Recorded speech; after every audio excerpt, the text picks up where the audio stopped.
What's crueler than abandonment? Discovering your own son planned every detail, calculated every step, rehearsed every lie. That Sunday at the bus terminal wasn't a moment of his desperation. It was the cold, deliberate execution of a plan years in the making. Have you ever wondered what you'd do if you found out your son, the one you rocked through feverish nights, was plotting to steal everything you built?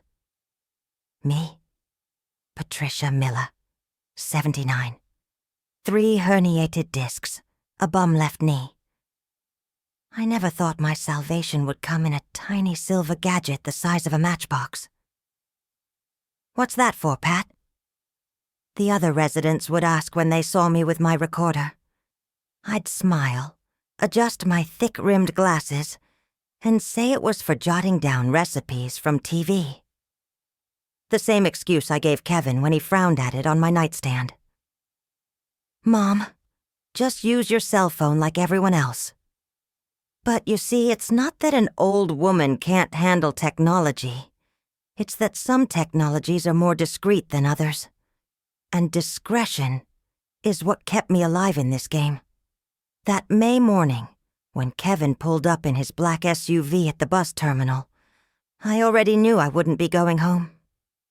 The city sky was draped in a familiar gray haze, typical of early spring. The roar of buses arriving and departing sounded like a grotesque symphony, mingling with the smell of diesel and sweet popcorn. I felt the cold metal bench bite into my legs as he left me sitting there, with a small suitcase and my brown leather purse. "Don't you ever contact me again? You're ruining my life," he yelled, his eyebrows knitting into a single line above eyes just like mine. He didn't know the recorder, a Christmas gift from Ethan, had been running for 20 minutes inside my purse. I wasn't born yesterday. I was born in 1944, in an America few young people today can imagine. My father owned a small grocery store in a working-class neighborhood, where I learned to do sums in my head while weighing rice and beans for customers. That's where I met Frank, my husband, who delivered bread in the area. We married in 1965, and 3 years later, Kevin arrived. Our start was tough. We lived in a cramped tenement apartment near the train station. Frank worked as a delivery man for 8 years until we saved enough to open our own market, a tiny spot on a busy corner. I ran the register, and Frank managed inventory. Kevin grew up amidst cans of oil and sacks of flour. When Frank died of a heart attack in 1981, Kevin was only 12. I remember the rain drumming on the tin roof during the wake, the strong scent of coffee the neighbors brought to keep me awake. It was that day I promised myself our son would have a better future. With the life insurance, I bought the apartment in this neighborhood where I've lived for 42 years. It wasn't much, but it had 3 bedrooms and a small balcony where I grew my ferns and basil. The hardwood floors creaked on sleepless nights. The walls yellowed with time. But they were my walls. I worked twice as hard at the market. I aged before my time, my hands grew rough and stained. But it was worth it. Kevin graduated from a good university with a business degree. He married Stephanie, a polite, hard-working girl. They had Ethan. Life seemed to fall into place, just as it should. In 1995, we converted the market into a mini-mart. By 2005, we had 3 stores. By 2015, 5 mini-marts spread across the east side. Miller's Market Chain, the red acrylic sign proclaimed. A family success story. Kevin divorced Stephanie in 2018. Irreconcilable differences, he said. Soon after, he arrived with Melanie, 20 years younger, perfectly blonde, and always immaculate nails. I didn't like her at first, but who am I to judge? Frank was 10 years younger than me, too. My routine was simple in recent years. I woke to the sound of sparrows nesting in the mango tree in the backyard. I drank my coffee listening to the morning news on the radio. On Tuesdays, Stephanie still came, bringing cinnamon coffee cake. Sundays, Kevin and Melanie would show up for dinner. Ethan, now a lawyer, called every night before my bed. "Grandma, I bought you an early birthday present," Ethan said over the phone 4 years ago. The next day, he appeared with a small box. Inside, the silver digital recorder. "It's for you to record your stories. I want them to be documented for when you're no longer here." Little did he know that gift would be my salvation. The first signs were subtle, creeping. Kevin cancelled Sunday dinners, monthly company meetings, where I still held the chairman position as founder, became sporadic. "Mom, you don't need to worry about this. Enjoy your retirement." Then came the papers. Powers of attorney, authorizations, documents he brought for my signature. "It's to make administration easier," he'd say, guiding my trembling hand to the initial line. His expensive cologne, musk and wood, filled my living room as I signed. I'd always been proud of my penmanship, but in recent years my fingers no longer obeyed as before. One day, strange bank statements appeared in my mailbox, numbers that made no sense. I called Kevin. He appeared in minutes, snatching the papers from my hand. "That's junk mail, Mom. Advertising. I'll throw it out." His voice was different, sharper. The tip of his nose, just like his father's, turned red. Frank used to get like that when he lied. It was that day I turned on the recorder for the first time. The recorder stayed hidden under a pile of embroidered napkins in my dresser. Every night before bed, I'd record small observations, strange conversations, documents that vanished, unexpected visits from people Kevin claimed were new investors. In March of this year, 3 things converged. First, a call from the bank, asking about a power of attorney for property sale. Second, the building super mentioned Kevin showing my apartment to strangers. Third, I overheard Kevin on the kitchen extension saying, "By May she'll be gone. We can close the deal." Kevin appeared the next day, a forced smile plastered on his face. "Mom," he began, "I've been thinking. Aunt Beatrice is so lonely in a distant city. What do you think about spending some time with her? It would be good for both of you." Beatrice, my older sister, who barely called me at Christmas. "Of course, son. When do you think I should go?" "Next Sunday. I've already bought the ticket." That night, I cried into my pillow. Not for the wrinkles on my face or my white hair, but for my son's heart, which had become unrecognizable. Tears wouldn't solve anything. The next morning, I began preparing my counterattack. Kevin's car pulled up precisely at 9 a.m. that Sunday. Through the window, I saw the gleaming black SUV stop at the curb. My small suitcase was already packed. Basic clothes, medicine, personal documents, and of course, my recorder. Everything went into the brown leather purse Ethan had given me. Kevin rang the doorbell. Knock, knock, knock. 3 quick taps, just as he always did since he was a boy. I opened the door and let him in. He was elegant as always. Blue button-down shirt, beige chinos, polished Italian shoes, gray in temples, neatly trimmed. My handsome boy. "Ready, Mom?" "Yes, son. I just need to use the restroom first." In the bathroom, I switched on the recorder and slipped it back into my purse. The red light blinked, a silent confirmation. I took a deep breath, looking at my reflection in the mirror. A woman with white hair pulled back in a simple bun, stared back. Her brown eyes, though tired, were determined. On the way to the bus terminal, Kevin was unusually chatty. He usually drove in silence, focused on traffic. The only way to save the company is by selling that old apartment, Mom. With you living in a distant city with Aunt Beatrice, everything will be easier. It's just for a few months, until I sort out things with suppliers. I feigned surprise. But son, what debt? The quarterly reports you showed me were in the black. He laughed, a short, dry laugh sharp as a blade. Those reports? I've been fabricating numbers for 2 years, Mom, so you wouldn't meddle. The foreign competitors are taking over our market. I had to take out some loans. I use that power of attorney to move capital around. My heart hammered, but my voice remained steady. Kevin, that's a crime, son. Crime is you at 79, still trying to meddle in my business. Look, it's already settled. I signed the apartment sale as your proxy. It's better for you to disappear for a while until everything settles. We arrived at the bus terminal. Kevin parked illegally, grabbed my suitcase, then steered me inside. The terminal was packed.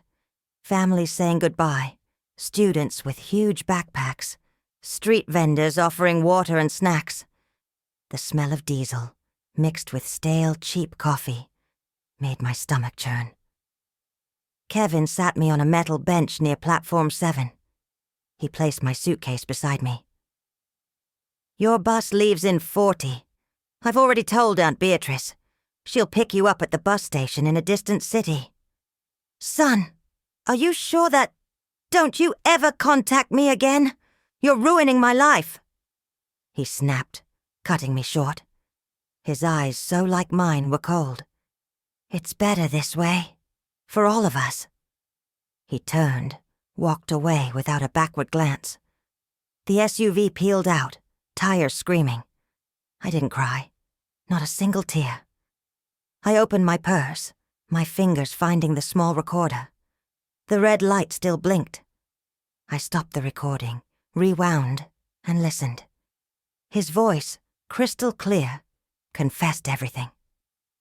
I didn't take any bus to a distant city. My smartphone, a 78th birthday gift from Ethan, came out of my purse. I opened the Uber app, just as Ethan had taught me. I typed in the address. Apartment 502, Oakwood Building, Maple Street, West Side. Stephanie's address. My ex-daughter-in-law. The driver was a gentleman not much younger than myself. Where to, ma'am? He asked gently, helping me with my suitcase. To the only place a betrayed mother can go. To be with those who still love her.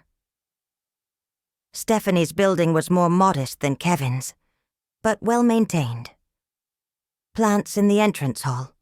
A friendly doorman. In the elevator, I mentally rehearsed what I would say. How would I explain that my own son had abandoned me in a bus terminal after confessing his crimes? I rang the doorbell, hearing the melodious chime. Footsteps approached. The door opened, revealing Stephanie. Short brown hair, light green eyes, an expression of surprise that quickly turned to understanding. Patricia? What happened? She looked at my suitcase, then at my face. Her eyes narrowed. He finally did it, didn't he? I didn't need to answer. Stephanie opened the door wide, took my suitcase, and led me inside. The apartment was cozy. Beige sofa with colorful cushions, a bookshelf, plants in the windows. It smelled of cinnamon and orange. Ethan, she called. Come here, please. My grandson appeared in the hallway, wearing sweatpants and a college t-shirt. At 24, Ethan was the spitting image of his grandfather. Tall, broad shoulders, strong jaw. His eyes widened when he saw me. Grandma? What's wrong? Stephanie led me to the sofa. I think we need some tea, and to hear what your grandmother has to say. While the water boiled in the kitchen, I told them what had happened. Kevin's plan. The powers of attorney, the apartment sale, the abandonment at the bus terminal. As I spoke, I saw Ethan's face harden, his jaw tight with anger. Stephanie returned with 3 cups of chamomile tea. Steam rose in spirals, the aroma calming my nerves. I took the small recorder from my purse. "There's more. I think you need to hear this." I pressed the play button. Kevin's voice filled the room, confessing every detail of his plan, every lie, every manipulation. Ethan's face transformed as he listened. Surprise, then rage, finally determination. Stephanie merely nodded, as if confirming old suspicions. When the recording ended, a heavy silence hung over us. Ethan was the first to speak. "Grandma, this is fraud, forgery, and a string of felonies," he said, already on his phone. "We're going to fix this." Stephanie took my hand in hers.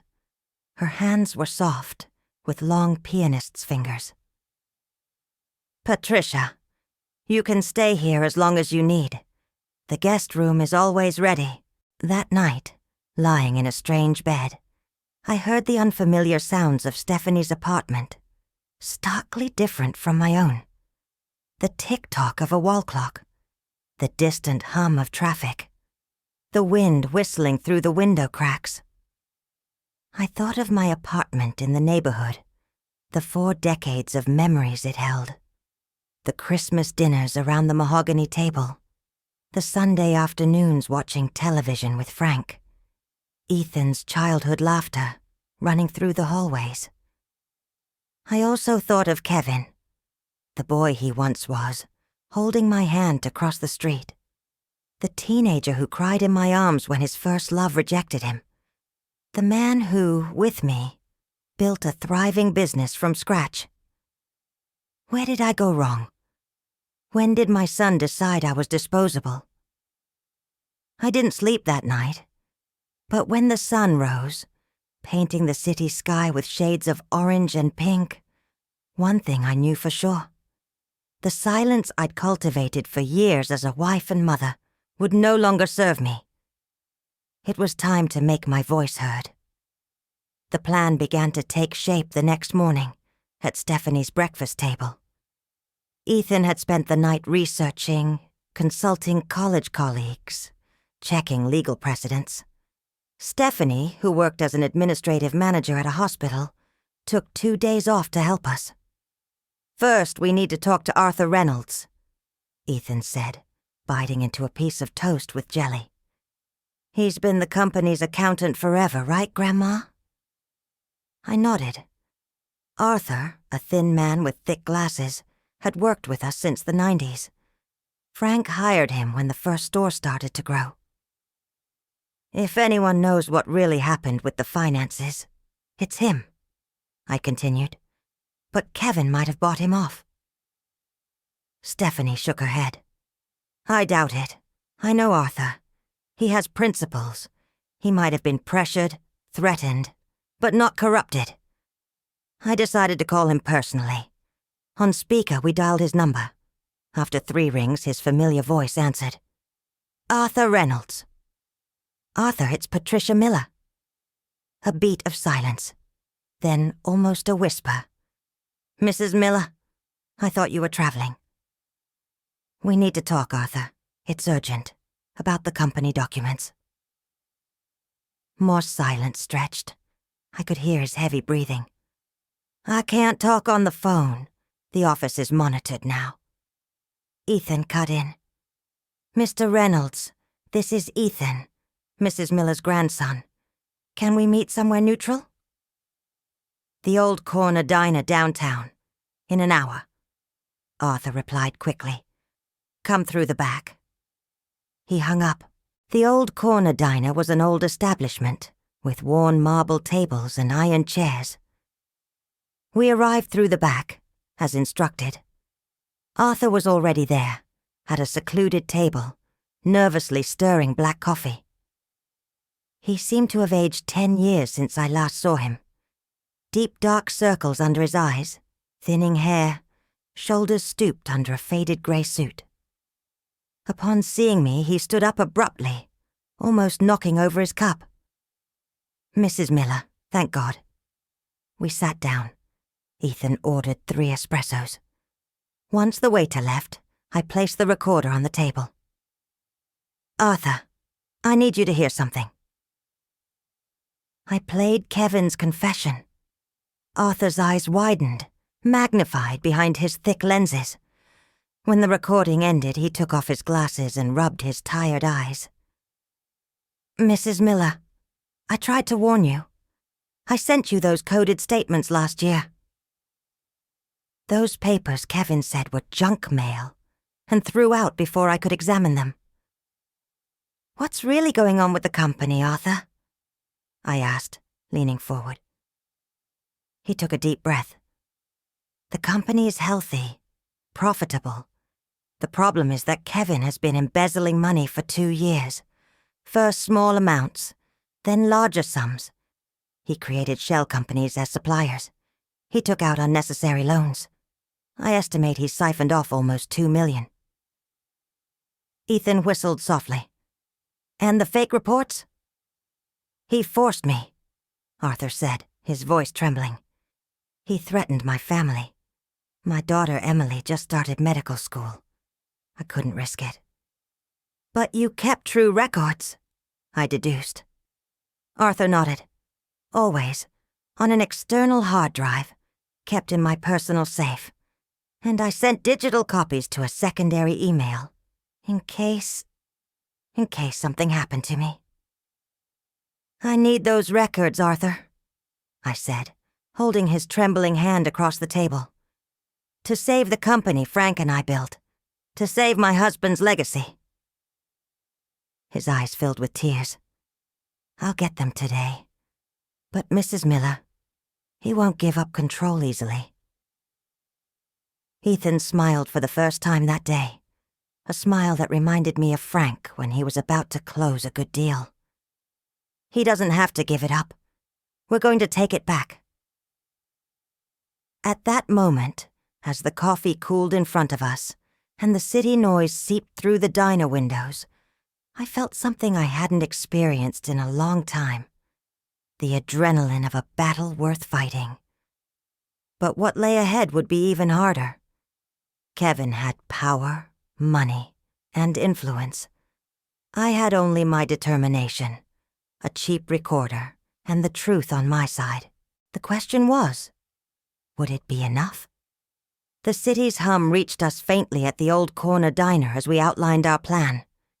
Ethan scribbled notes in a small notebook, his hurried handwriting reminding me of his grandfather's. Stephanie checked information on her phone. Arthur nervously stirred his empty cup. "Grandma, we need to understand all the ramifications," Ethan explained, lifting his eyes from the notebook. "It's not just the apartment. We need to know if there are other assets at risk." "The summer house in Cape Cod," I remembered. "We bought it in 2010 as an investment. It's in my name, but Kevin has a power of attorney for it, too." Arthur nodded, adjusting his glasses. "He requested the complete documentation for that property 3 weeks ago. Said he needed it for a bank audit." Ethan quickly jotted it down. "And the suppliers he mentioned? Who are these foreign competitors supposedly taking over the market?" "A lie," Arthur replied without hesitation. "We have international suppliers, of course, but our sector is stable. Kevin invented a crisis that doesn't exist." "To justify embezzling money," Stephanie concluded, her green eyes fixed on me. "Patricia, do you know where this money might be going?" I shook my head. Kevin had always been reserved about his personal life, especially after the divorce. But something came to mind. For his 50th birthday in December, Melanie mentioned plans to live abroad. Portugal, I think. Kevin quickly changed the subject. A significant silence hung over us. Ethan scribbled something more forcefully in his notebook. "The next step is clear," he finally said. "We need to talk to Melanie." Kevin and Melanie's residence was in an upscale complex downtown, a penthouse apartment with a view of the city park. When Frank and I lived in our old tenement apartment, I never imagined my son would one day live like that. Ethan drove Stephanie's car while I adjusted my gray scarf around my neck. My heart pounded, but my hands were steady. Stephanie would wait in the car. Her presence might complicate the encounter. "Are you sure you want to do this, Grandma?" Ethan asked, parking a block from the complex. "I can go alone." "No, son. Some battles a mother needs to fight personally."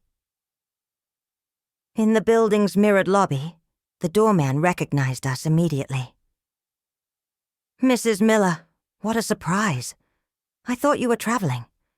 Mr. Miller mentioned you were going to be away for a while." "Change of plans," I replied with a serene smile. "Is Melanie home?" "Yes, ma'am. She arrived half an hour ago. I'll announce you." "No need," I interrupted. "I want to surprise her." He hesitated, but respect for the boss's mother prevailed. In the mirrored elevator, I observed my reflection. White hair pulled back in a simple bun, gray scarf over a navy blue blouse, thick-rimmed glasses. I looked exactly like what I was, a woman nearing 80. What no one would suspect was the determination behind that fragile appearance. I rang the doorbell of the penthouse. Light footsteps approached. The door opened, revealing Melanie, 34 years old, perfectly dyed blonde hair, impeccable makeup even at home, dark red nails matching her casual dress. Her brown eyes widened in genuine surprise. "Mrs. Miller?" "Hello, Melanie. May we come in?" She looked at Ethan, then back at me, confusion evident. Of course. But Kevin said you were in a distant city." "I know what he said," I replied calmly, entering the apartment. "We need to talk about that." The interior was exactly as I imagined. Minimalist, neutral tones, imported furniture. On the walls, abstract paintings that cost more than my annual retirement income. No family photos, no visible mementos. "Kevin is at the office," Melanie said, leading us to the living room. "Can I offer you coffee? Tea?" "No, thank you," I replied, sitting on the beige sofa. The fabric was soft under my hands. "We came to talk to you, not him." Melanie sat opposite me, legs crossed, perfect posture. Ethan remained standing beside me. I took the recorder from my purse and placed it on the coffee table. "Do you know what Kevin did yesterday, Melanie?" She frowned slightly. "He said he was taking you to a distant city to visit your sister. He abandoned me at the bus terminal after confessing that he falsified company documents and sold my apartment without my real consent." Melanie's face paled under her makeup. "What do you mean?" I pressed the recorder button. Kevin's voice filled the sterile living room. As the recording played, I saw Melanie's face transform. Surprise, then shock, finally a comprehension that seemed painful. "Thank God you're okay," she exclaimed when the recording ended. "Kevin said you had decided to live with your sister and didn't want any more contact with anyone." Her eyes welled up, the perfect makeup threatening to smudge. "He's been so strange, closing doors when he talks on the phone, going out late at night. I thought it was another woman, but now—" "The documents for the summer house in Cape Cod are also in my name, aren't they? And he asked to transfer them recently," I asked, though I already knew the answer. "Yes, he said it was to protect it from a possible company seizure." She covered her mouth with her hands. "Oh my God, Mrs. Miller." Ethan finally spoke. "Melanie, Do you know if Kevin plans to leave the country? She stood motionless for a moment, then rose abruptly. Come with me. We followed Melanie down the mirrored hallway to an elegant office. She opened a drawer with a small key she took from inside a decorative vase, revealing a black folder. I found this last week, looking for the car insurance contract, she said, handing the folder to Ethan. I didn't understand it then. Now it makes sense. Inside were documents for opening accounts in Portuguese banks, applications for permanent residency visas in Portugal, real estate searches in the Algarve region, all in Kevin's name. He said we might vacation there next year, Melanie murmured, her voice trembling. But this is more than a vacation. Ethan photographed each document with his cell phone. I watched Melanie closely. Her expression fluctuated between shock and something more complex. Anger? Disappointment? Or perhaps the beginning of a liberation? Melanie, I called softly. You didn't know anything? She sat in the office chair, suddenly looking much smaller, much younger. I knew something was wrong. Kevin changed in the last 2 years. More secretive, more critical of me, more absent. She stared at her own hands, her red nails contrasting with her pale skin. I thought I was losing my marriage. I never imagined he was planning this. I placed my hand over hers.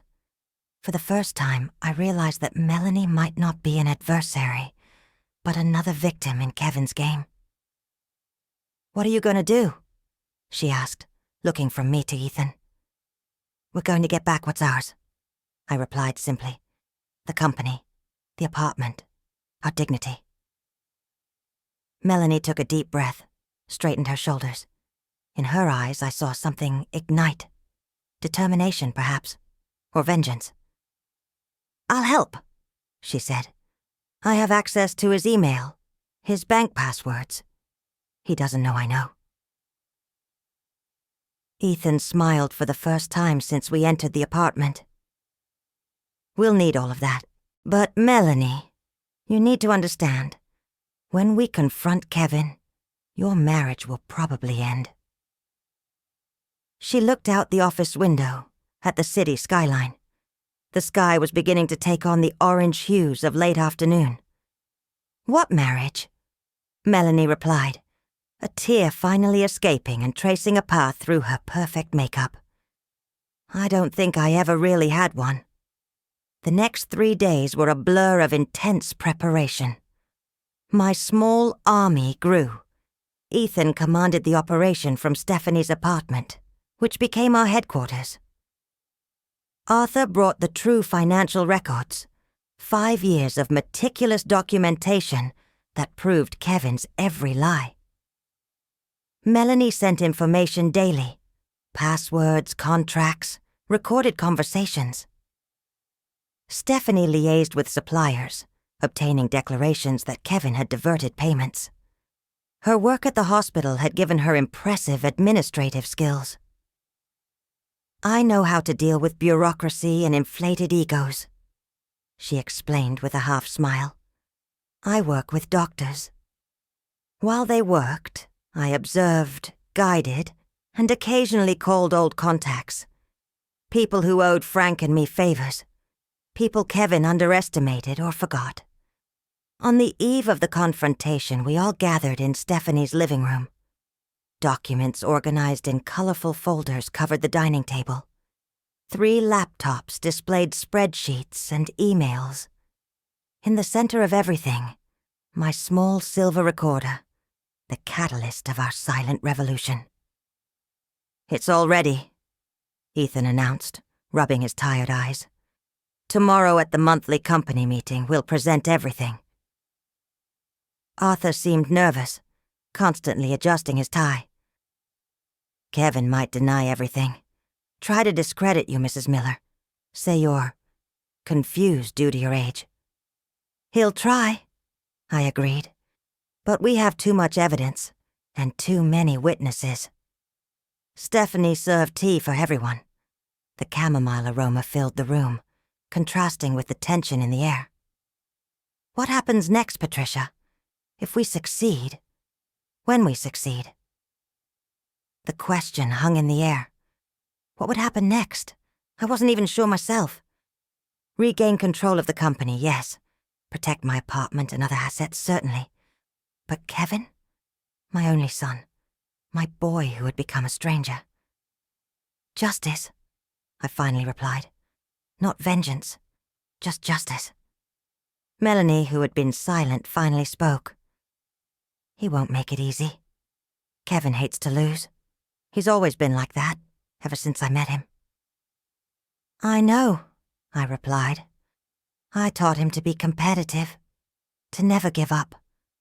Frank and I wanted him to have the determination we needed to survive in this world. I sighed, feeling the weight of the years. We didn't realize we also needed to teach limits, empathy. Ethan placed his hand over mine. It's not your fault, Grandma. Maybe not, I conceded, but it is my responsibility to correct it now. That night, lying in the guest room bed, I mentally reviewed every detail of the plan, every document, every argument, every possible reaction from Kevin. Sleep didn't come easily. When I finally drifted off, I dreamed of Frank. We were young again, at the market counter, counting coins at the end of the day. He smiled at me, that smile that made his eyes sparkle. You were always the strong one, Patricia, he said in the dream. You were always the one who knew what to do. I woke with the first rays of sun filtering through the curtains. I got up, feeling every muscle protest, every joint complain. 79 years was no joke. But today, age would be my ally, not my enemy. In the bathroom mirror, I faced my reflection as I tied my white hair into its usual bun. I applied a discreet lipstick. I adjusted the pearl necklace Frank had given me on our 25th anniversary. Today would not just be Patricia, the elderly mother. It would be Patricia Miller, the founder, the owner, the matriarch. It was time for Kevin to remember who he inherited his determination from. Miller's Market Chain headquarters occupied a 3-story building on the main avenue downtown. The glass and metal facade contrasted with the older establishments around it, a modernity Kevin had insisted on implementing in the last renovation. We arrived promptly at 9:45 a.m. The monthly meeting would begin at 10 a.m. in the 3rd-floor conference room. Ethan drove, with Stephanie beside him.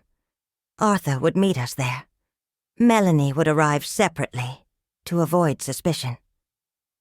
The parking attendant's eyes widened when he saw me. Mrs. Miller, what a pleasant surprise. I thought you were traveling. Good morning, George, I replied with a smile. Change of plans. Couldn't miss the monthly meeting, could I?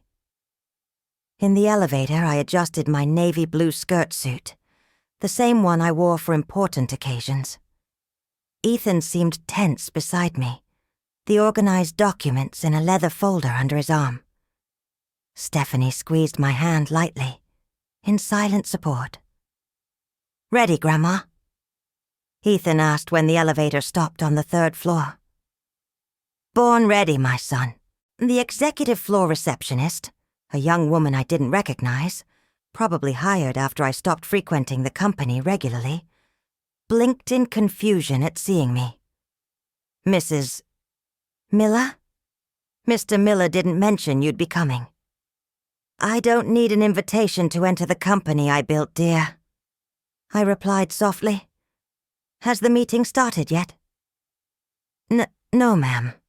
Everyone is in the conference room, waiting for Mr. Miller. Perfect. I walked down the hallway, inhaling the familiar scent of fresh coffee and new paper. The walls displayed photos of the company's evolution, from the small initial grocery store to the current chain. In one, Frank and I cut the ribbon at the inauguration of the first expanded store in 1987. Kevin, a teenager, smiled beside us. The conference room door was ajar. Inside, about 15 people chatted in small groups. Managers, supervisors, minority shareholders, cousins and nephews who invested in the chain's expansion. Arthur sat in a corner, nervously flipping through some papers. Melanie, elegant in a dark green dress, chatted with the financial director. When I entered, conversation ceased. All eyes turned to me. Surprise, confusion, even alarm on some faces. My nephew Mark, my younger sister's son, and a 5% shareholder in the company, was the first to react. "Aunt Pat, how wonderful to see you. Kevin said you were resting in a distant city." "As you can see, Kevin's information isn't always accurate," I replied, walking to the head of the long table. It was my rightful place, the place of the founder and chairwoman of the board. Ethan and Stephanie positioned themselves strategically. He beside me, she near the door. Arthur stood up, coming to join us with his folder of documents. Melanie remained where she was, but her eyes met mine briefly, a silent agreement. At 10:05 a.m., Kevin entered the room, talking on his cell phone. He wore an impeccable gray suit, a red tie, gleaming Italian shoes. When he saw me, he froze in the doorway. "I'll call you back," he muttered into the phone, hanging up. His face was a mask of shock that quickly morphed into a forced smile. "Mom, what a surprise! I thought you were in a distant city."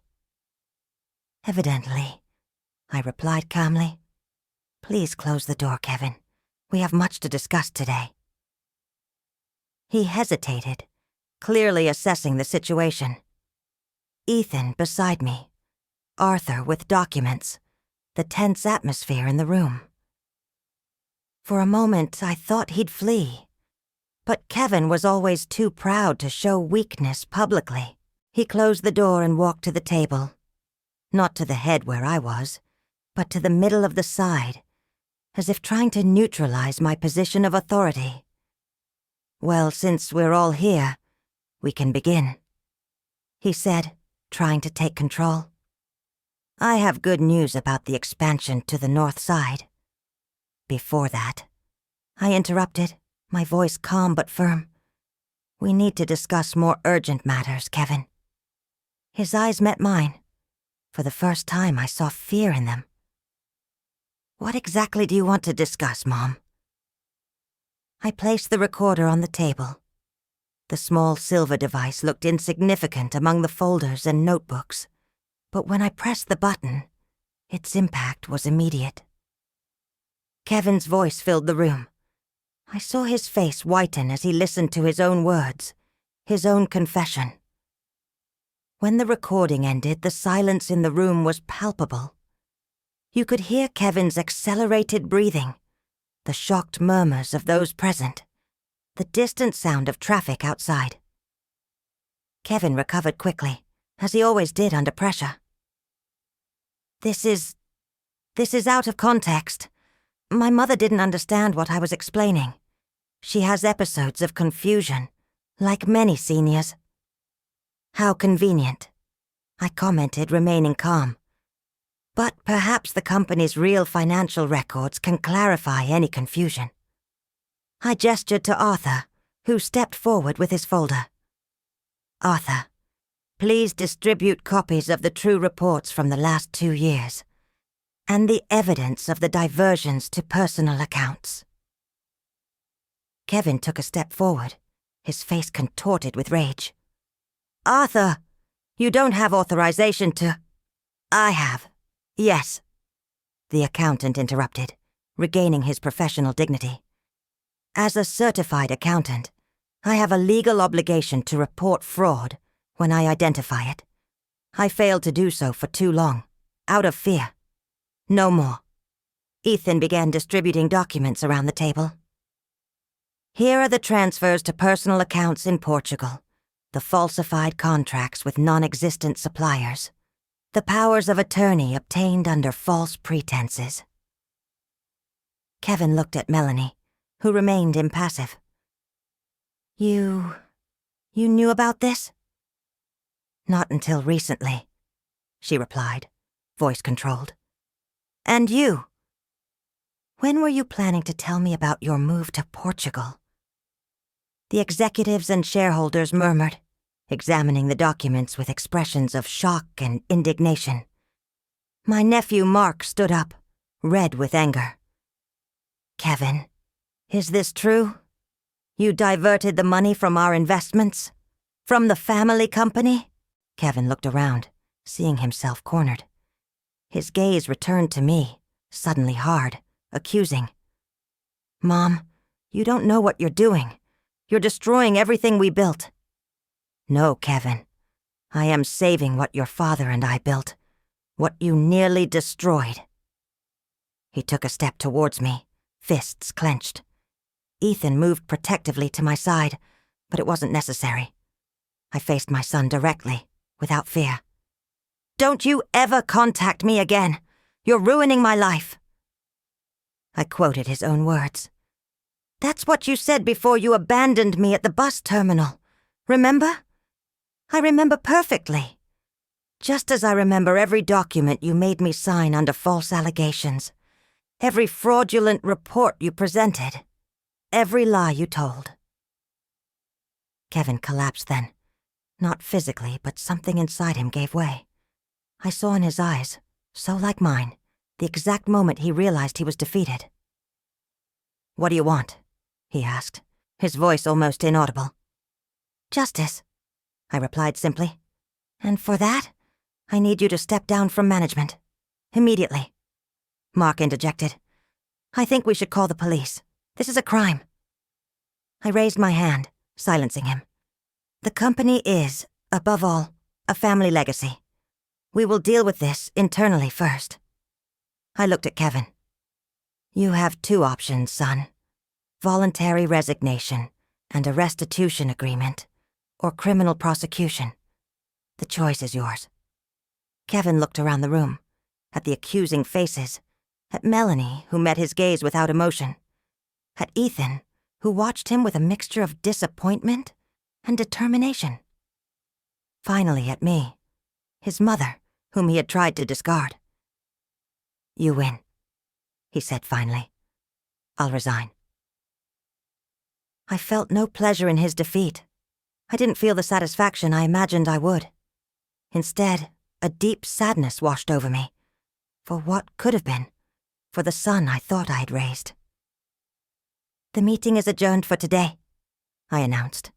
Details of the transition will be discussed tomorrow, with lawyers present. Please leave us now. As everyone left, murmuring among themselves, Kevin remained motionless, staring at the floor.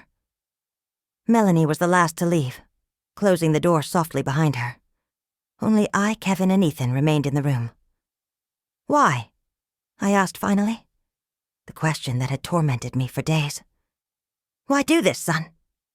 He raised his gaze, eyes empty. Because it was easier.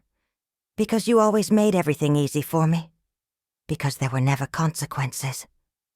Until that moment, today, 6 months later, life has found a new balance. The company is recovering under my temporary management and Ethan's, who has shown a natural talent for business, perhaps inherited from his grandfather. Kevin is removed from management, fulfilling a court-supervised agreement. I return to my apartment in the neighborhood. The same walls that witnessed decades of my life. The same hardwood floor that creaks when I walk through the living room on sleepless nights. The same balcony where I grow my ferns and basil. But something has fundamentally changed within these walls. Myself. Stephanie visits me on Tuesdays for our afternoon coffee with cinnamon coffee cake. We talk about the hospital where she works, about the new boyfriend she met, a neurologist who seems to make her happy, about the small victories of everyday life. Melanie, surprisingly, has become an ally. After finalizing her divorce from Kevin, she decided to stay in the city. She's working in company administration, helping to reorganize documents and processes. I discovered she has a business degree she never got to use during her marriage. Kevin thought I should just be a wife, she once told me, as we reviewed supplier contracts. As for Kevin, it's complicated. He now lives in a rented apartment in a less desirable part of town. Part of his salary, reduced but still generous, goes to repay the diverted money. We meet once a month for lunch, always in neutral restaurants, always with carefully polite conversations. I don't know if we'll ever recover what we lost. I don't know if he'll ever truly understand what he did. Ethan suggested he seek therapy. To understand his own impulses, my grandson explained. Kevin agreed, more out of obligation than conviction. But it's a start. The recorder is still in my purse. Its presence is just a reminder. Behind the silence of a 79-year-old woman, there can be a strategist waiting for the right moment to act. Age may have wrinkled my skin, but my mind remains as sharp as a razor. On nights like this, when the city finally silences and I can hear the wind in the leaves of the mango tree in the backyard, I think of Frank. How he would be proud of the company we built together. How disappointed he would be with the path Kevin chose. How he would approve of the courage I found to face my own son. I also think of the other Patricias out there. Women with white hair who are underestimated, ignored, dismissed. Women whose wisdom is mistaken for fragility. Women who remain silent not out of fear, but out of strategy. Last week I was invited to give a talk at the Neighborhood Business Association. The topic? Family governance in small and medium-sized businesses. I accepted immediately. When I stepped onto the small stage, I saw attentive faces. Young entrepreneurs, experienced merchants, some older women who, like me, built businesses from scratch. Building a company is like raising a child, I began. It requires love, dedication, and above all, clear boundaries. When we confuse love with permissiveness, we reap bitter consequences. I spoke for an hour about business ethics, about generational transitions, about the importance of clear documentation, and most importantly, about never, ever underestimating an older woman with a recorder in her purse. I received a standing ovation. Afterward, a line of people wanted to talk, ask for advice, share similar stories. One woman, about 75, squeezed my hands in hers. "Thank you," she said, her eyes shining. "My son has been trying to convince me to put the bakery in his name. Says it's so I can rest.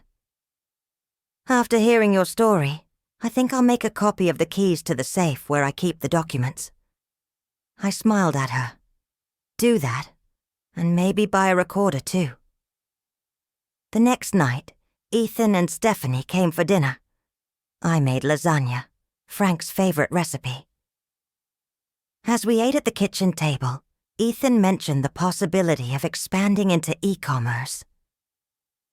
"Miller's market chain needs to modernize, Grandma. Reach customers beyond the physical neighborhoods." "And who will manage that?" I asked, pouring more wine for Stephanie. "I was thinking, Melanie, with my supervision. She has good ideas." I nodded, approving. People surprise you, don't they? For the good and for the bad. Stephanie smiled, placing her hand over mine. "You're the one who surprised everyone, Patricia. No one expected such determination." I chuckled softly. "Sweetheart, no one expects an old woman nearing 80 to have grit. That's where our power lies. In silence, in observation, in patience." Later, after they left, I stood alone on the balcony. The night was clear, with a nearly full moon illuminating the city buildings. The scent of the basil I grew, in clay pots mingled with the distant city hum. I thought about everything that had happened, the choices I made, the battles I fought, the strength I discovered I had, even when the world saw me only as an outdated older woman. And I realized that perhaps the greatest lesson of this journey wasn't about justice or revenge. It was about voice, about the power to speak when the world expects your silence, about the courage to stand up when others want you to remain seated. The recorder is still in my purse, a silent reminder. It's never too late to make yourself heard. Behind the silence of a 79-year-old woman, there can be a whirlwind about to manifest. Age may have wrinkled my skin and whitened my hair, but my spirit remains indomitable, my will unbroken. Time didn't weaken me. It strengthened me. And now more than ever I am ready for whatever comes next. Because after all, as I discovered on this unexpected journey, the most important chapters of life can begin precisely when others think your story is ending.